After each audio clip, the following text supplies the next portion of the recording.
오늘 우리에게 주실 하나님 말씀을 같이 보겠습니다. 신약성경 로마서 14장 1절부터 9절 말씀입니다. 제가 가진 성경은 신약성경 258쪽입니다. 로마서 14장 1절부터 9절. 성경을 찾아 놓으시고 화면을 보시면서 같이 교독하겠습니다. 믿음이 연약한 자를 너희가 받되 그의 의견을 비판하지 말라.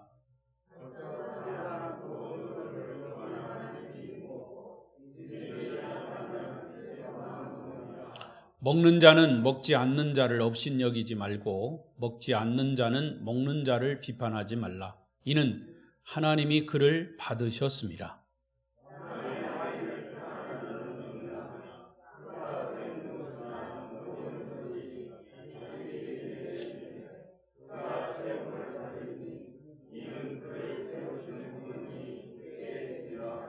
어떤 사람은 이 날을 저 날보다 낮게 여기고 어떤 사람은 모든 날을 같게 여기나니 각각 자기 마음으로 확정할지니라.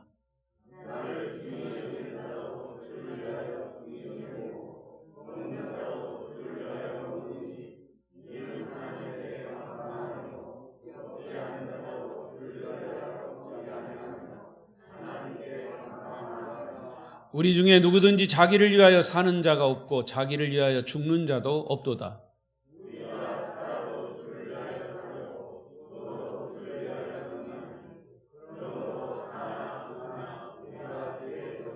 다 같이 이를 위하여 그리스도께서 죽었다가 다시 살아나셨으니 곧 죽은 자와 산 자의 주가 되려 하심이라. 아멘. 아멘.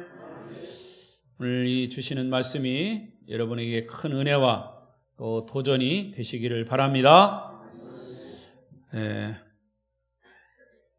오늘 코로나 때문에 우리 임마누엘 성가대 찬양은 생략했습니다. 그럼에도 불구하고 오늘 예배 자리에 나오신 여러분을 축복합니다. 옆 사람과 인사하십시다. 오늘도 만나서 반갑습니다. 잘 오셨습니다. 은혜 많이 받으세요. 감고사축 감사합니다. 고맙습니다. 사랑합니다. 축복합니다. 오늘도 이 비대면으로 아마 유튜브를 통해서 영상으로 예배하시는 분들이 다른 날보다 오늘 좀 더 많이 있으리라 생각이 됩니다. 이런저런 이유로 또 출석하지 못하시는 분들이 있어요. 제게 사전에 전화도 왔고 그랬습니다. 그럼에도 불구하고 우리가 하나님 앞에 예배하는 것은 우리에게 있어서 특권이고 또 이 예배에 공동체로 모여서 예배하는 것은 은혜요 축복이 아닐 수가 없습니다. 이 예배가 하나님께 온전히 영광 돌려지는 예배가 될 수 있기를 바랍니다. 자, 저는 로마서를 계속 설교하고 있습니다. 오늘은 구원받은 자의 삶, 여기는 7번이라고 되어 있는데 사실은 오늘 12번째입니다. 12번째, 구원받은 자는 어떤 삶을 살아야 하는가 하는 것을 로마서 12장에서부터 계속 지금 말씀을 전하고 있습니다. 오늘은 이제 14장으로 넘어갔습니다. 믿음이 약한 자를 비판하지 말라라는 주제의 말씀을 함께 나누겠습니다. 한번 제목을 같이 하십시다. 시작. 믿음이 약한 자를 비판하지 말라. 구원받은 자의 삶은 믿음이 연약한 자를 함부로 비판하지 않는 것입니다. 그런 삶을 살아야 한다, 그런 말이죠. 자, 여러분, 이 세상은 하나님이 없다면 강한 자만 살아남는 세상입니다. 이 세상 그렇습니다. 하나님이 없으면 강한 자만 살아남습니다. 약한 자가 강한 자에게 당하고 짓눌리고 짓밟히고. 우크라이나 전쟁 보십시오. 러시아가 우크라이나를 침범해서 지금 무고한 인명을 살상하고 있습니다. 이게 바로 하나님 없는 세상입니다. 그런데 여러분, 더 아이러니한 것은 러시아는 이 동방정교, 그러니까 이 뭡니까? 로마 캐톨릭하고 나누어진 게 동방정교입니다. 그래서 그들도 나름대로 하나님을 섬기는 나라예요. 국교는 아니지만 아마도 하나님의 이름으로 그렇게 다른 나라를 침공하는지도 모릅니다. 이것이 사실은 하나님이 없는 세상의 모습이고요. 더 무서운 것은 하나님의 이름으로 그런 무서운 인명을 살상하는 전쟁을 일으키는, 그게 더 무섭습니다. 이게 사단의 전략이죠. 아무튼 하나님이 없는 세상은 강한 자가 약한 자를 지배하는 세상입니다. 그러나 하나님이 지배하는 세상은 약자가 살 수 있는 세상입니다. 강한 자가 약자를 돕는 세상입니다. 구원받은 우리 그리스도인들은 그런 세상을 만들어가야 할 것입니다. 강한 자라면 약한 자를 돕고, 강한 자라면 약한 자를 섬기는. 그래서 사실은 우리 그리스도인들이 그런 세상을 만들어야 할 책임이 있습니다. 너희는 세상의 빛이라. 너희는 세상의 소금이라. 너는 교회 안에서만 빛이고 교회 안에서만 소금이라고 말씀하시지 않았습니다. 너희는 세상의 빛이라. 세상 속에서 살지만 빛의 역할을 하라는 거죠. 세상 속에서 살지만 소금의 역할을 하라는 것이죠. 이 믿음의 세계도 사실은 강한 믿음을 가진 사람이 약한 믿음을 가진 사람을 이끌어야 할 책임이 있는 것이죠. 자, 본문 1절은 이렇게 말씀합니다. 1절 보십시다. 시작. 믿음이 연약한 자를 너희가 받되 그의 의견을 비판하지 말라. 믿음이 연약한 사람은 교회 안에서 생활할 때 교회를 모르거나 신앙생활을 잘 못하기 때문에 생각하는 것이나 말하는 것이 아직 세상적일 수 있습니다. 그래서 교회 공동체에 와서 실수를 하기도 합니다. 믿음이 연약하기 때문에. 그런데 그런 사람을 보고 함부로 비판하거나 함부로 배척하지 말라는 거죠. 교회 공동체는 그런 사람들을 받아들이고 인정해야 한다는 것입니다. 자, 오늘 1절 말씀상에서 중요한 단어는 뭐냐? 믿음이 연약한 자를 너희가 받는다라는 것이, 받아들인다는 것이죠. 사람을 받아들이라는 것이에요. 여러분, 우리는 속성이 좋은 사람은 잘 받아들이지만 내가 싫어하는 사람은 거부하고 배척하고 비판하고 판단하고 싫어합니다. 이게 사람의 속성이에요. 그러나 하나님 나라의 속성은 그것이 아닙니다. 믿음이 연약한 사람을 받아주고 이해하고 격려하고 치유하는 것이 교회 공동체입니다. 그게 그리스도인의 삶입니다. 할렐루야. 자, 그런데 여기 또 하나, 그의 의견을 비판하지 말라 그랬어요. 자, 우선 이 말씀을 여러분의 가정에서부터 이 말씀을 적용해야 합니다. 남편은 아내를 함부로 비판하지 마십시오. 아내는 남편을 또 역시 함부로 비판하지 마십시오. 받아들여야 한다는 거죠. 받아들여야 한다. 또 여러분의 가정의 자녀들의 약점을 비판하고 판단하고 정죄하지 마십시오. 인정해주고 받아들여야 합니다. 야단치고 지적하고 채찍질하고 함부로 분노를 자녀들에게 표출하지 마십시오. 격려해주고 받아들이면 오히려 그 아이들은 살아납니다. 자녀를 지나치게 충고하고 야단치고 잔소리하고 비판하면 자녀들은 부모와 거리를 둡니다. 거리가 멀어지는 거예요. 자, 2절 말씀을 또 보십시다. 2절 시작. 어떤 사람은 모든 것을 먹을 만한 믿음이 있고 믿음이 연약한 자는 채소만 먹느니라. 자, 뜬금없이 먹는 얘기가 나왔습니다. 구약 성경에 보면요, 음식도 율법대로 먹으라고 하는 말씀이 있습니다. 이것은 먹고 이것은 먹지 않고. 그래서 지금도 유대인들은 철저하게 자기의 주방에 가면요, 유대인들의 이스라엘 사람들 주방에 가면요, 자기들이 먹는 그릇이 따로 있어요. 그리고 손님들이 왔을 때 그 그릇으로 또 손님을 대접합니다. 그건 왜냐하면 음식을 구별해서 먹기 때문에. 성경에서 율법에 먹지 말라 하는 것은 안 먹어요. 그래서 유대인들은 대체적으로 돼지고기 안 먹습니다. 굽이 갈라진 거 먹지 말라 그래서 안 먹어요. 근데 사실은요, 성경대로 율법대로 먹으라 하는 거 먹고 먹지 말라고 먹지 않으면 얼마나 건강한지 몰라요. 그 하나님의 율법이기 때문에. 그러나 지금 시대는 신약 시대이기 때문에 예수 그리스도가 십자가 고난당하시고 죽으시고 부활하신 이후에는 그 음식도 자유로워진 거죠. 그래서 저도 돼지고기 좋아합니다. 잘 먹습니다. 그거와 상관없이. 여러분, 그런데 여기 이 말씀은 어떤 사람은 모든 것을 먹을 만한 믿음이 있고 믿음이 연약한 자는 채소만 먹는다, 이런 말은 좋은 음식, 싫은 음식 모두가 다 받아들일 수 있는 사람이 성숙한 믿음의 사람이다 하는 얘기입니다. 그래서 2절에서는 자기만 생각하고 자기 생각만 하고 옳다고 주장하는 사람이 믿음이 약한 사람이라고 말씀하는 거예요. 그래서 사도 바울도 이 문제에 대해서 고린도 교회를 향해서 고린도전서 10장 23, 24절에 좀 더 자세하게 설명하고 있습니다. 읽어보십시다. 시작. 모든 것이 가하나 모든 것이 유익한 것은 아니요, 모든 것이 가하나 모든 것이 덕을 세우는 것이 아니니 누구든지 자기의 유익을 구하지 말고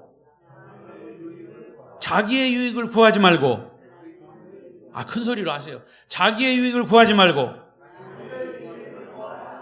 박자가 좀 맞아야지. 내가 앞부분 얘기하면 여러분 뒷부분 얘기해요. 자기의 유익을 구하지 말고. 할렐루야.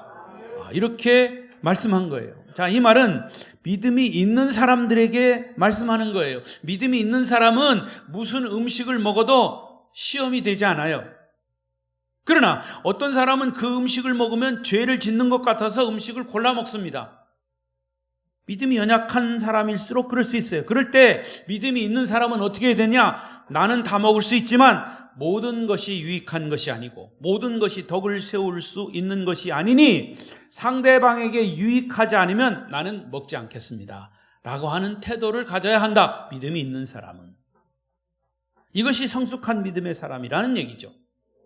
사도 바울은 그런 사람이 되라고 권면하는 거예요.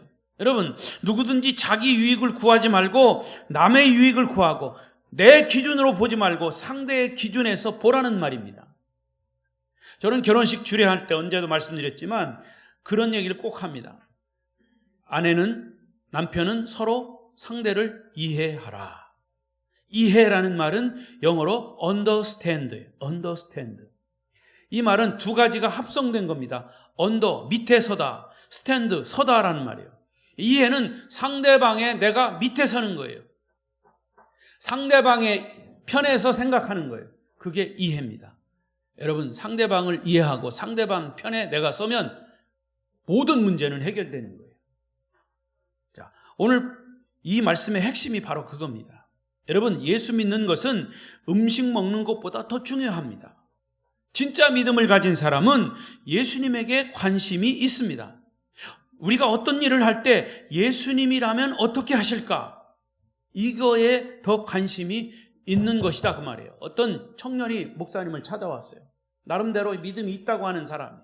그래서 목사님, 요즘 세상이요, 친구들을 사귀더라도요 그냥 맥주 한 잔 먹는 건 별로 그렇게 죄가 안 될 것 같은데 목사님 생각은 어떻습니까? 이렇게 물었어요.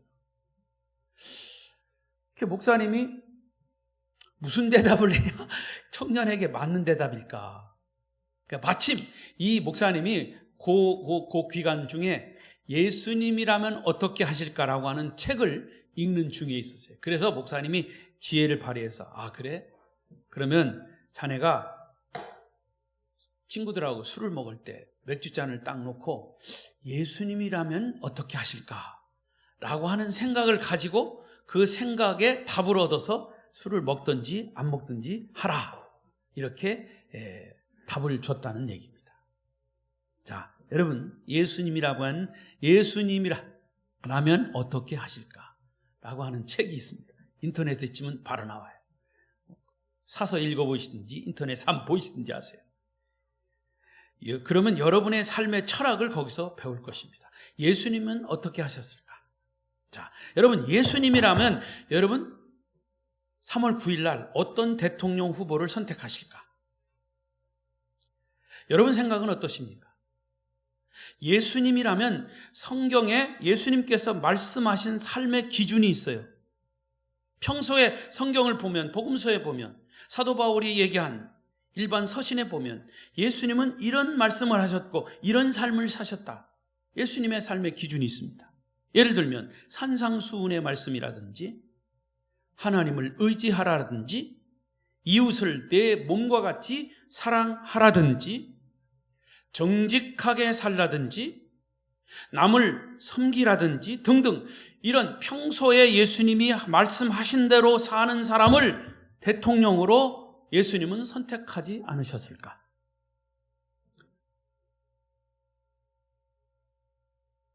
예수 믿는 여러분도 그런 생각을 가지고 대통령을 잘 선택하시길 바랍니다.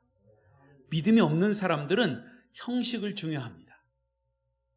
주변 환경, 사람의 눈치, 믿음이 없는 사람들은 방법을 찾지만 믿음이 있는 사람들은 하나님의 말씀의 원리를 찾습니다.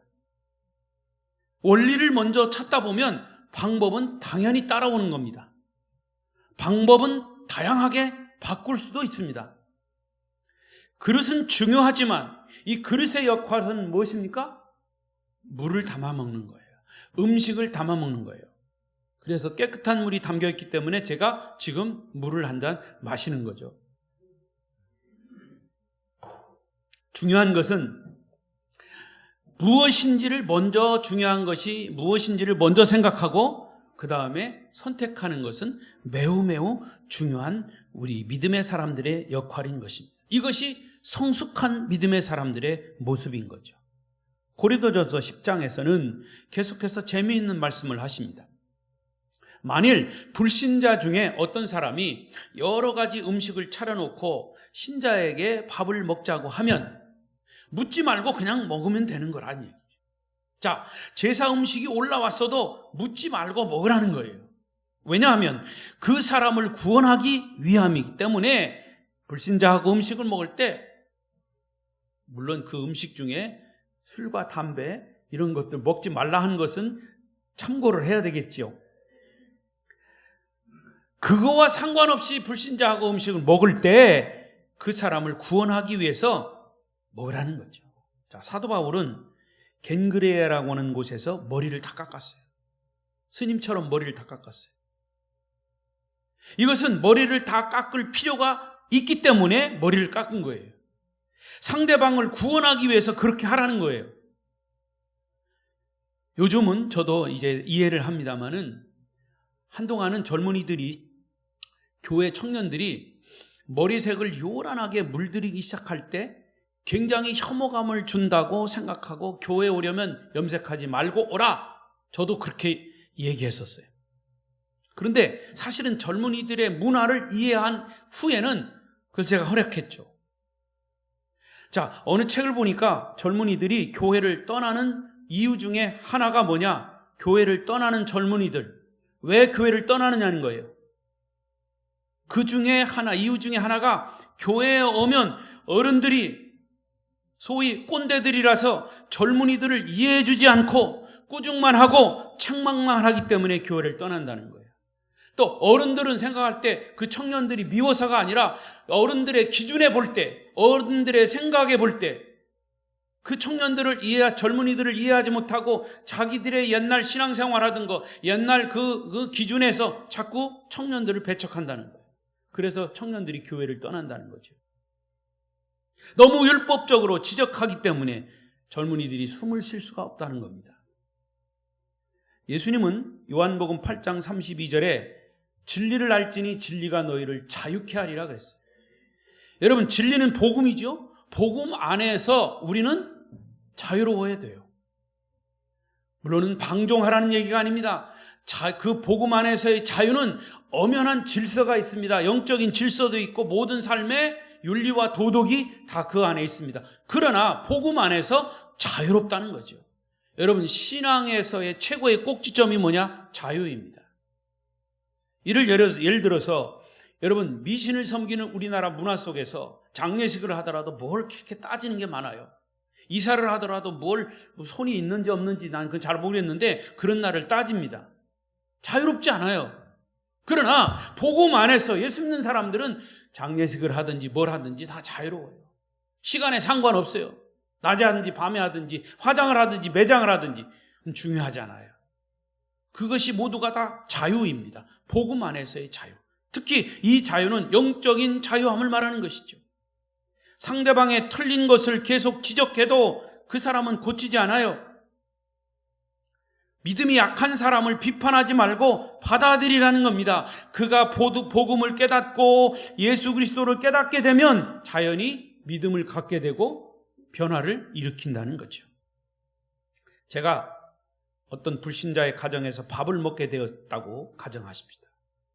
제사 지낸 음식이 나왔어요. 그것이 제사 음식인 줄 알아요. 나는 괜찮아서 먹을 수 있어요.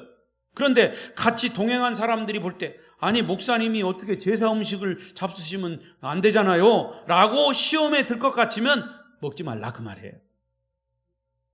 믿음이 연약한 사람을 배려해서 먹지 말라는 거죠. 그렇게 사는 것이 바로 구원받은 자의 지혜로운 삶인 것이에요. 자기가 옳다고 생각하는 것을 너무 주장하다 보면 문제가 발생이 되고 결국에는 다툼이 생기는 것입니다. 자, 오늘 본문 3절에 넘어가서 보십시다. 3절 시작. 먹는 자는 먹지 않는 자를 업신여기지 말고 먹지 않는 자는 먹는 자를 비판하지 말라. 이는 하나님이 그를 받으셨다. 하나님은 이 사람도 받으시고 저 사람도 받으셨어요. 그런데 왜 우리가 함부로 그 사람을 배척합니까? 성경이 우리에게 권면하는 것은 남을 함부로 판단하거나 비판하지 말라는 거예요. 잘못된 것은 고쳐야 합니다. 하지만 고치되 사랑으로 고쳐야 합니다. 복음 안에서 고쳐야 합니다. 할렐루야! 그것이 바로 은혜라는 거죠. 그리고 고치는 방법도 비판하고 정죄하는 것이 아니라 사랑이어야 한다는 것이죠. 격려라고 하는 것이죠. 비판하고 정죄하고 판단하게 되면 바로 우리가, 내가 하나님이 되는 것입니다. 자, 그래서 로마서 2장 1절에도 보십시다. 몇 군데 성경을 읽겠습니다. 의미를 생각하시면 읽겠습니다. 시작. 그러므로 남을 판단하는 사람아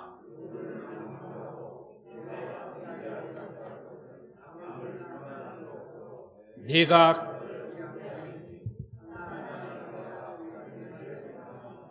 또 마태복음 7장 3절 시작. 어찌하여 형제의 눈 속에 있는 티는 보고 내 눈 속에 있는 들보는 깨닫지 못하느냐.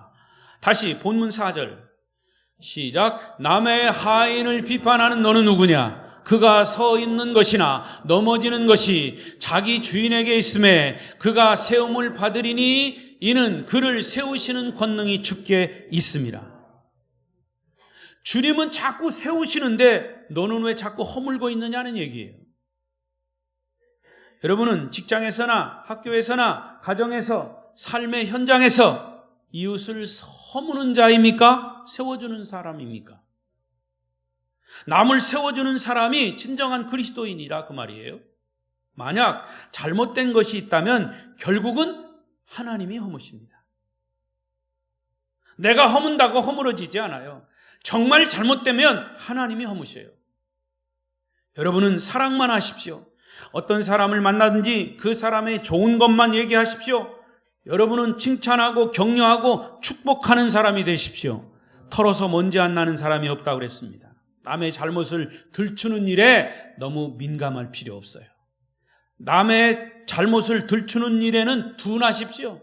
둔감하시고 칭찬하는 일에 더 민감하시기를 바랍니다.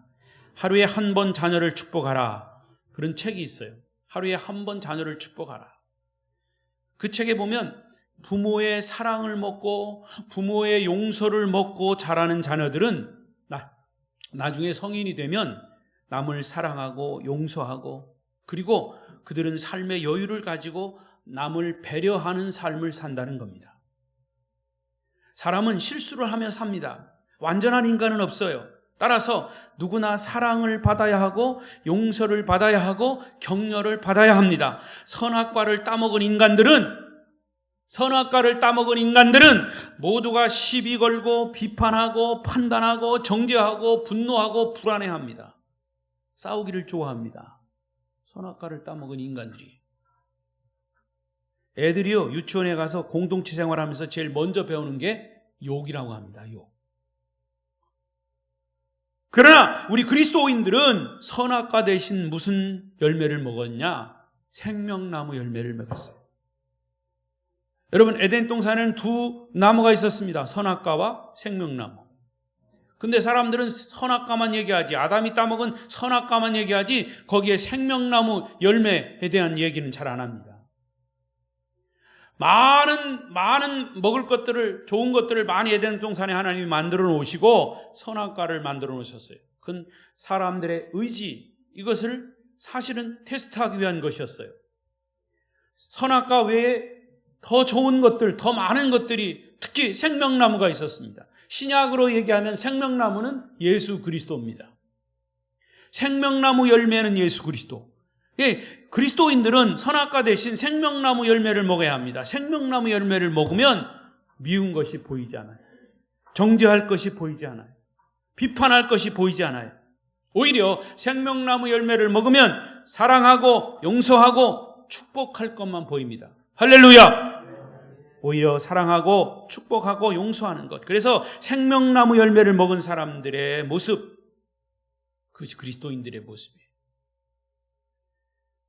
사실은 생명나무 열매를 오늘 먹는다고 즉시 어떤 변화가 일어나는 것은 아니에요. 시간이 흘러야 합니다. 복음의 진리를 깨달은 사람은 서서히 그의 삶의 변화가 일어납니다. 목사가 이게 강단에서 막 설교하고 이렇게 해야 합니다, 저렇게 해야 합니다. 그렇게 해도 사실은 사람이 쉽게 안 변해요. 제가 40년 목회한 결과. 그럼에도 불구하고 안 변하니까 하지 말아야 되냐? 아니, 해야 돼요. 하니까 변하더라고요. 변하더라도 서서히 변해요. 한 방에 변하는 사람도 있어요. 하나님께 뒤통수 맞고 한 방에 변하는 사람도 있지만, 바울 같은 사람도 가끔 있지만 그렇게 안 변하더라고요. 그러나 하나님의 말씀을 계속 먹이다 보면 그 말씀 먹고 변하더라고요. 할렐루야! 주님은 그것을 원하시죠. 여러분, 이렇게 어떤 사람들은 먹는 것을 가지고 다투는 사람들이 있는가 하면, 또 어떤 사람은 날짜를 가지고 다투는 사람들이 있어요. 자, 5절 6절 보십시다. 5절 6절 시작. 어떤 사람은 이 날을 저 날보다 낮게 여기고 어떤 사람은 모든 날을 같게 여기나니 각각 자기 마음으로 확정할지니라. 6절 나를 중히 여기는 자도 주를 위하여 중히 여기고 먹는 자도 주를 위하여 먹으니 이는 하나님께 감사하며 먹지 않는 자도 주를 위하여 먹지 아니하며 하나님께 감사하느니라. 여러분, 날짜 가지고 다투다가 이단이 생겼어요. 토요일이 안식이다, 주일이 안식일이다, 이거 가지고 싸우다가 결국 제7일 안식일 재림교가 생긴 겁니다. 제7일 안식일 재림교가 이단입니다. 여기도 뭐 재림교 있습니다. 여러분, 주일은 안식일이고 복된 날이에요. 예수 그리스도가 죽으셨다가 3일 만에 부활하신 날이기 때문에 주일, 일요일이 생긴 거죠. 그래서 우리는 주일을 지키고 안식일을 지키는 겁니다. 주일만 거룩하고 나머지 날은 다 죄짓고 마음대로 살아도 되는 거냐? 아니에요. 안식일을 거룩하게 지키는 사람은 나머지 엿새도 거룩하게 지키게 되어 있습니다. 11조를 하나님의 것으로 드리는 사람은 나머지 돈도 가치 있게 사용하게 됩니다. 주를 위해서 열심히 봉사하는 사람은 그의 삶 전체가 하나님께 드려지기를 원하면서 헌신된 삶을 사는 자들입니다. 우리가 사나 죽으나 다 주의 것이라고 했고, 먹어도 주를 위하여, 먹지 않아도 주를 위하여, 오직 주의 영광을 위해서 사는 삶이 구원받은 자의 삶인 것이죠. 말씀드린 대로 그릇도 중요하지만 이 그릇 속에 담겨있는 내용이 중요한 것이죠. 우리 자신이 중요하지만 우리 안에 계신 예수 그리스도께서 더 중요하기 때문에 우리는 내 안에 계신 주님을 위해서 사는 것입니다.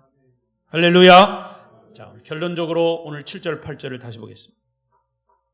큰 소리로 시작. 우리 중에 누구든지 자기를 위하여 사는 자가 없고 자기를 위하여 죽는 자도 없도다. 우리가 살아도 주를 위하여 살고 죽어도 주를 위하여 죽나니 그러므로 사나 죽으나 우리가 주의 것이로다. 아멘. 여러분, 이 말씀은요, 우리 신앙인들의 양심선언문이에요.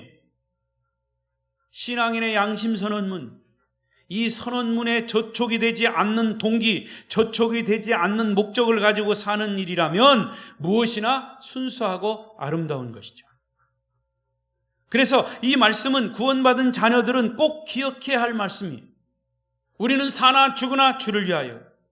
여러분, 우리는 커피를 들고 사이다 이걸 들고 위하여 하잖아요. 짠 사람들은 술잔 들고 위하여하지만 주를 위하여, 주는 주죠. 진짜 무슨 주냐 이게. 술주자 주냐 아니면 정말 주님의 주자냐 이거죠. 주님을 위하여. 할렐루야. 우리의 삶이 그래야 된다 거죠. 주를 위하여라는 순수한 동기를 가지고 행동하는 사람인가, 작은 일이나 큰 일이나 주님을 위하여라고 하는 순수한 동기를 가지고 행동하는 사람인가를 우리가 살펴야 합니다. 스스로 살펴야 합니다. 그런데 여러분, 불행하게도 주를 위하여라고 하는 말을 너무 남발하는 사람도 있어요. 서두에 말씀드린 대로 러시아가 오히려 드러나진 않았지만 하나님의 이름을 빌어서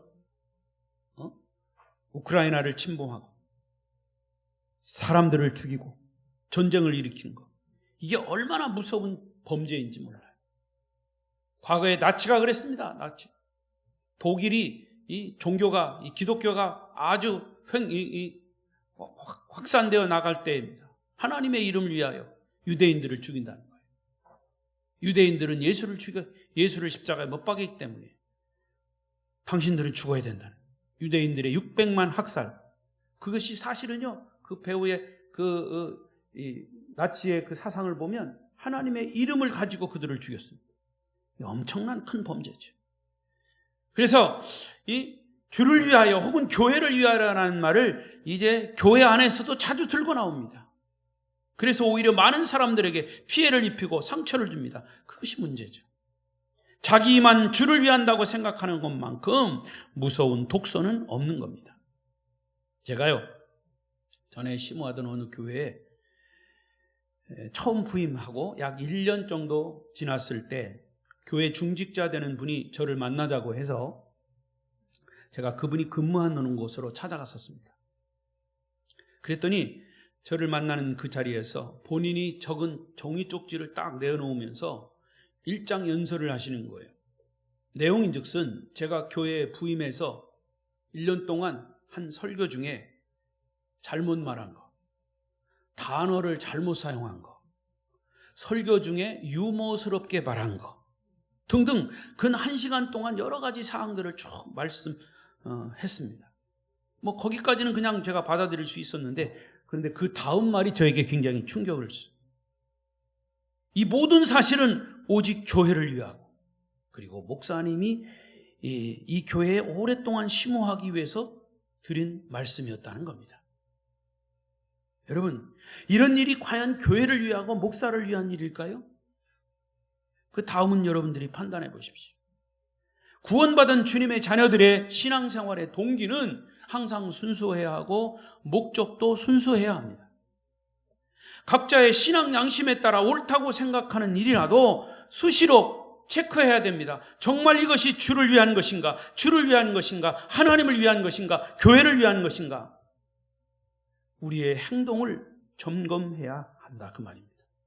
이만한 양심은 있어야 구원받은 자로서 신앙생활을 올바로 할 수 있는 것 아니겠습니까? 하나부터 10까지 나만 생각하고 나 중심으로 삶을 산다면 어떻게 그리스도인이라고 말할 수 있겠습니까? 오늘 말씀의 결론은 간단합니다. 우리가 살아도 주를 위하여 살고 죽어도 주를 위하여 죽나니 그러므로 사나 죽으나 우리가 주의 것이로다. 주의 것이로다. 구원받은 주님의 자녀로서 사나 죽으나 정말 믿음을 지키며 믿음이 연약한 자라 또 믿음이 좋은 자라도 믿음을 지키며 여러분 모든 삶이 승리의 삶을 사시는 아름다운 교회 성도들로 사시기를 축복합니다. 축복합니다. 기도하겠습니다.